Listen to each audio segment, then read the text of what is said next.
In April 2023, the world is ablaze with workers' collective anger and collective action.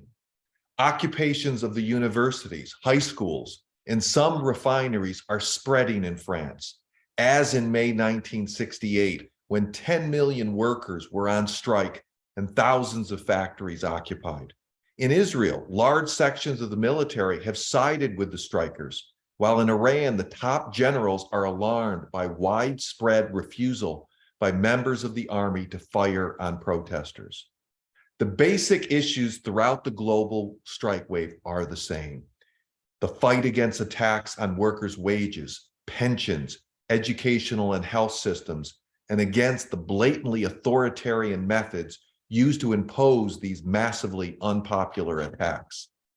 The capitalist regimes that have launched these attacks on working class standards of living worldwide say that there is no money to support pensions, wages, health, and education. They are lying. The world capitalist class, the billionaires that control these regimes, have the money, and they have stolen it from us. Since 2008, and especially since 2020, the governments controlled by the capitalists have stolen trillions of dollars in public funds and brazenly, publicly given them to the banks and other financial institutions, and through them to the billionaires.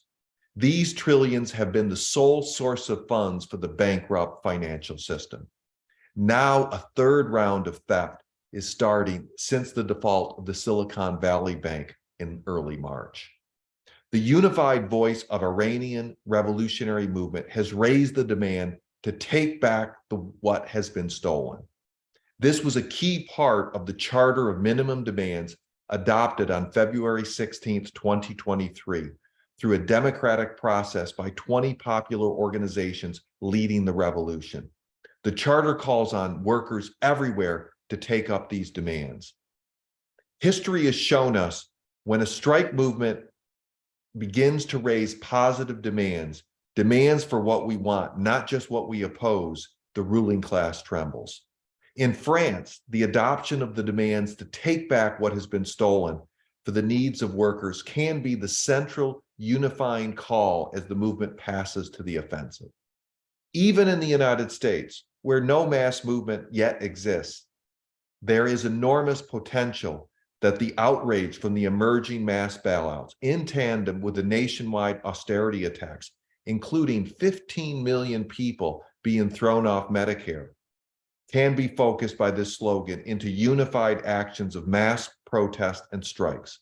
In the US, as everywhere, activists can propose their mass organizations democratically discuss and adopt, take back what the billionaires have stolen, as a goal of the organization that can become a fighting demand for local and regional struggle.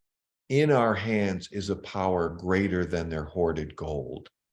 Our global strike wave is beginning to exercise that power. Let's use it to take back what the billionaires have stolen from us.